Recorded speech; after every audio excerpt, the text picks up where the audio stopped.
Mr. President. Senator from New Jersey. Thank you very much, Mr. President. In the coming days, we know that we are going to have an extraordinary visit.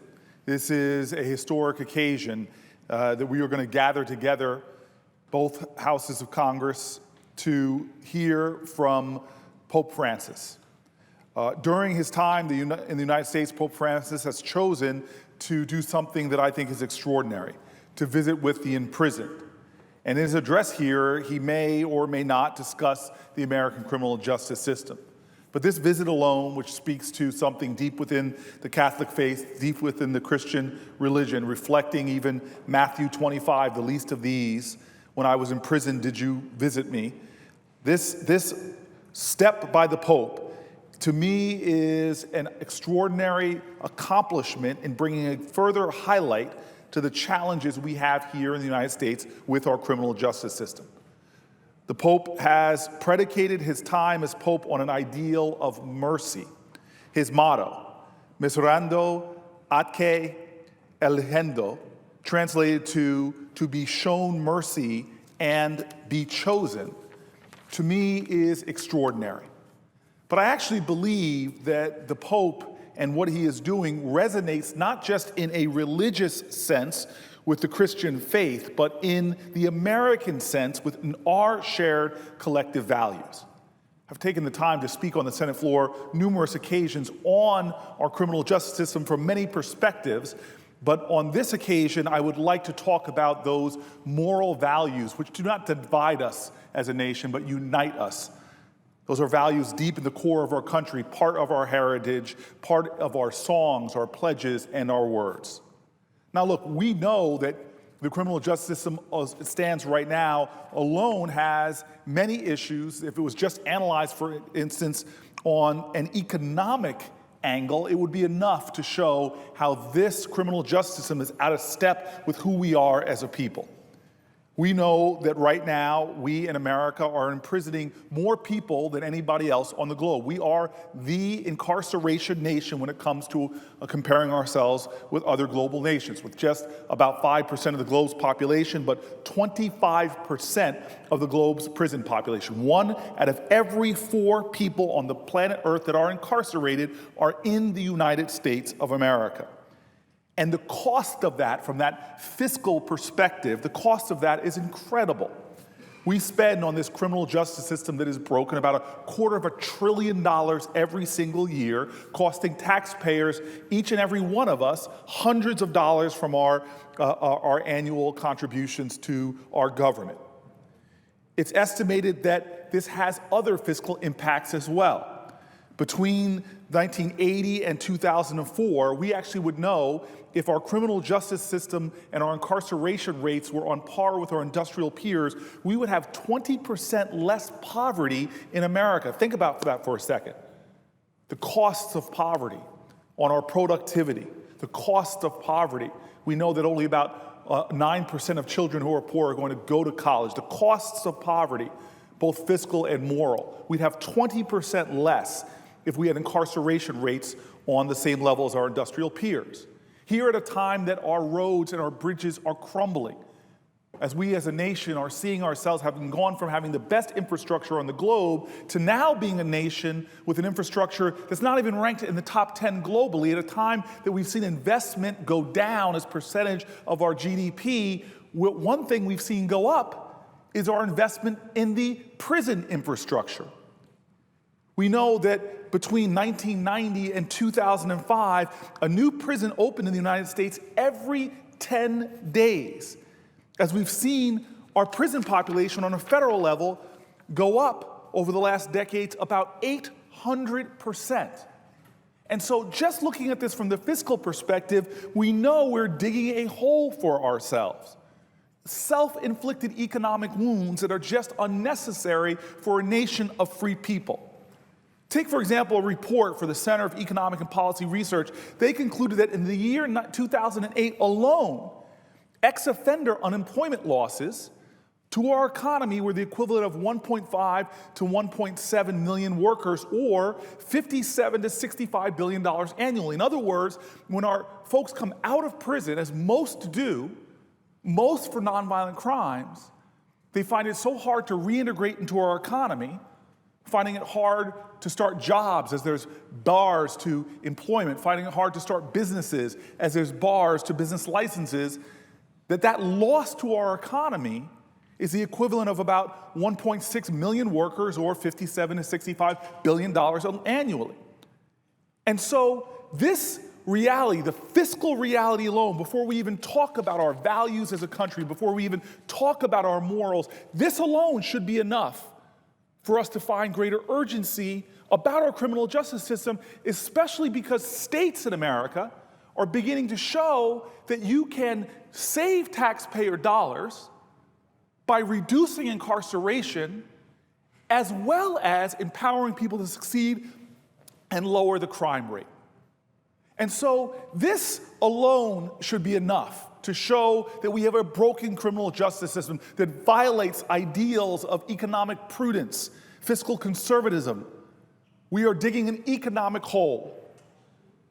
But on this time of the Pope's visit, where he will talk to us with a moral force, it's also important to understand that we, as a moral nation, the values that we have put forth into the world are being violated by our criminal justice system as well. This body here has been a body that has spoken with clarity on numerous moral issues, from the Civil Rights Act to the Fair Housing Act. But now we are seeing that we're failing to do what's necessary when it comes to providing those powerful words in our nation of equal justice under the law. They're inscribed on the Supreme Court just hundreds of yards from where I'm standing right now. We now know that we have a criminal justice system where African Americans and whites and Latinos have really no difference between using drugs and selling drugs, yet our criminal justice system is incarcerating minorities in this country well disproportionate to their numbers within those drug crimes.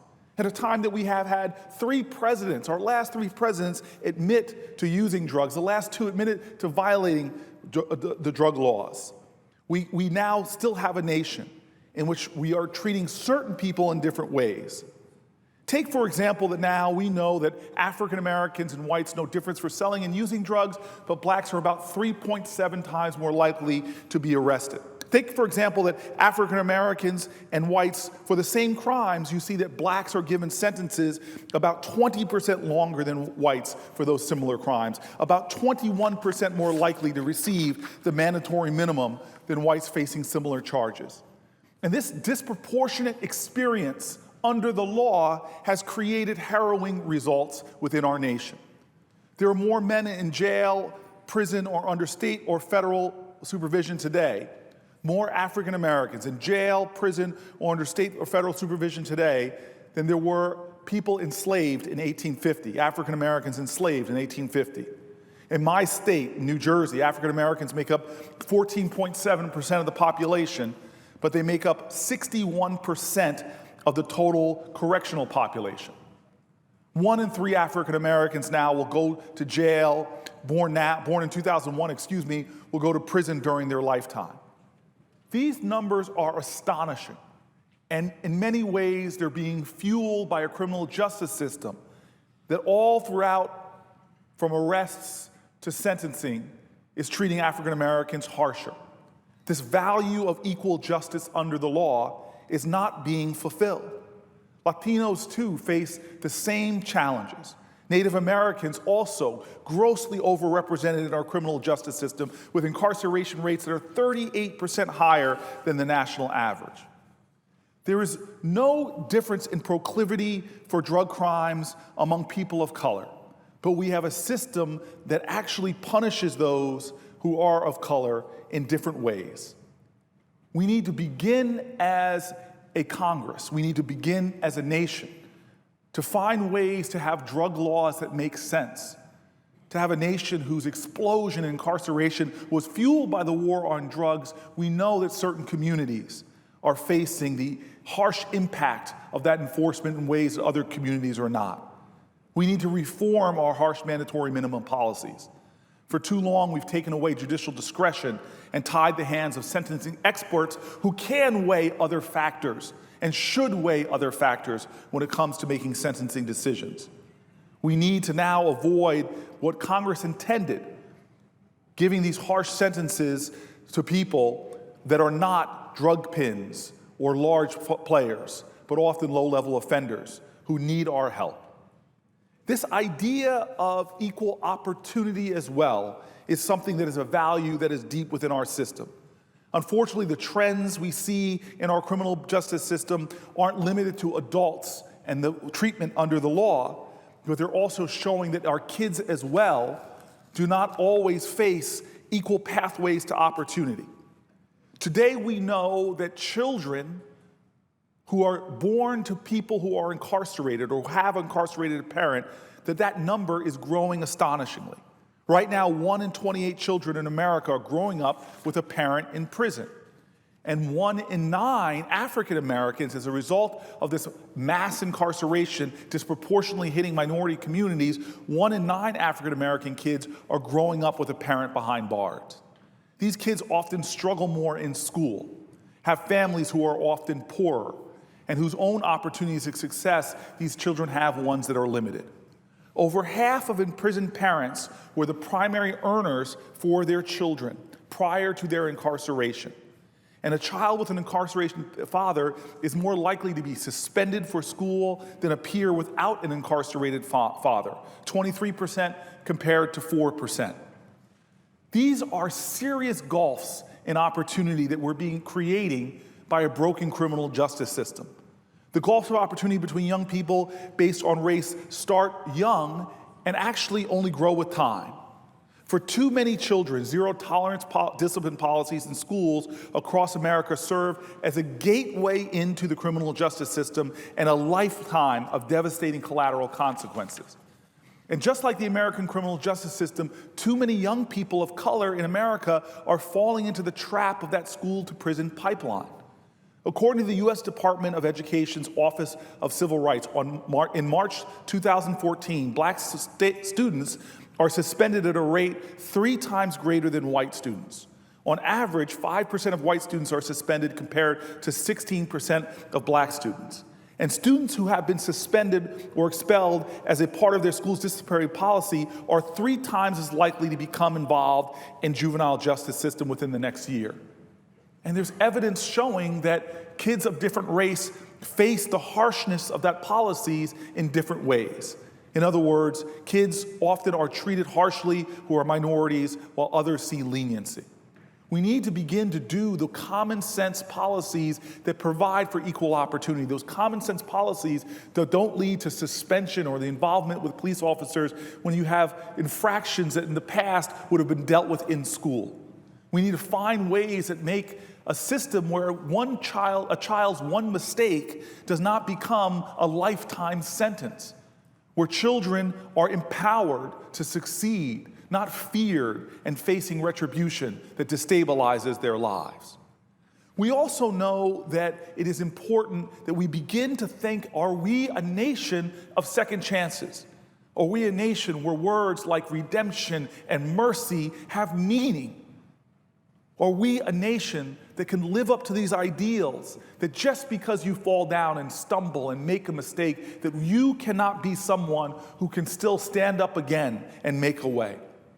We know that approximately every single year, about 600,000 Americans finish their prison sentences, pay their debts to society, and re-enter their communities. They often find themselves unable to work, to vote, to get back to school, to get a loan. The collateral consequences are extraordinary. The American Bar Association has identified over 46,000 collateral consequences that impact people with criminal records. About 60 to 70% of them involve employment.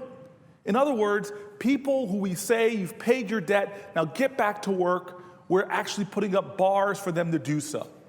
People find it hard to get a job, to get a business license, to get a loan, to get a Pell Grant. And if they fall and stumble, they often find it hard to even get food stamps or to get the social safety net that often keeps people from abject desperation. These consequences have too many, these realities place too many roadblocks in the way of people coming home. Post Francis's visits to prisons, he is said to ask himself, why did God allow that I should not be here? It's this ideal, but for the grace of God.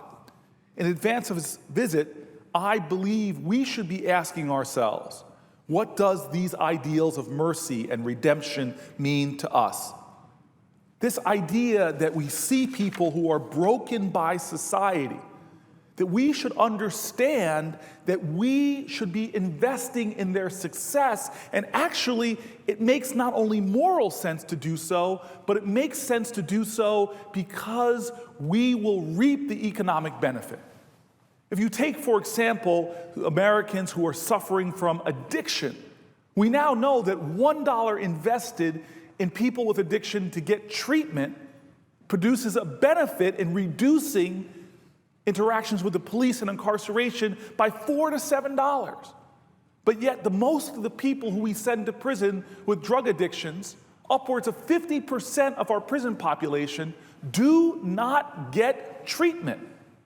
Not only is that fiscally unsound, but that makes no sense in the ideals of our morals as a nation, that we should help people who are broken by disease. This is the point we've come to as a nation, where we know that doing the morally right thing actually helps to save the dollars of our taxpayers so that we can keep them in our own pockets or invest them in areas that we so desperately need. Take, for example, a simple thing that now companies around this country, like Bed Bath & Beyond and Starbucks, are doing, but we don't do on the federal government. This common sense idea that if you've paid your debt, we're going to give you a level playing field, a fair shot to get a job, to prove that you are worthy of work. Some people call this ban the box, something that 18 states have done. But here in the federal government, we still make people right at the point of application check the box and say, hey, I've been formerly incarcerated. Which means for many Americans that it gives them about a 50 to 60% less chance of even getting an interview, even getting the opportunity to demonstrate their worth and make their case. We know by simple things like moving that time of disclosure of a previous criminal conviction to later in the process could elevate the chances that we can get more people to work.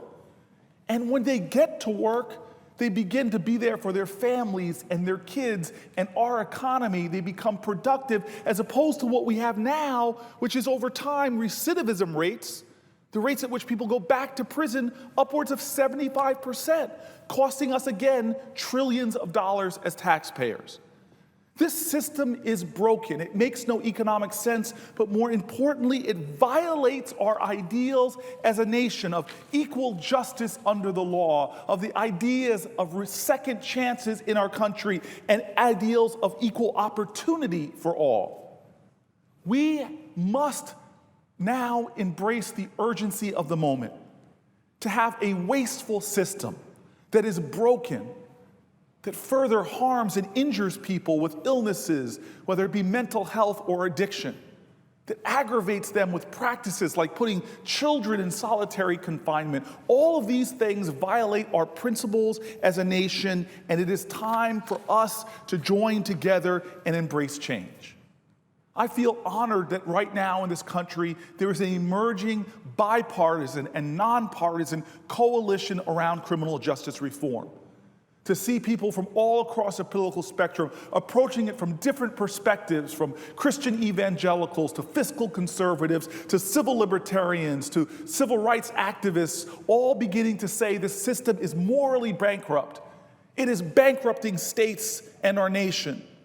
It's a violation of who we are as a country. And it just makes no sense. It was James Baldwin who once said, "There is never time in the future in which we will work out our salvation. The challenge is in the moment. The time is always now."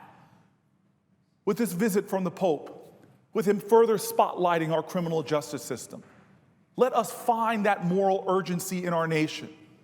Let us find the grit that we've shown in the past to overcoming injustice. Let us join together and begin with even more urgency to do the hard work of correcting the ills within our criminal justice system, of fixing what is broken, and making right in America more boldly and fully the ideals which we hold dear, that we are a nation indeed with liberty and justice for all.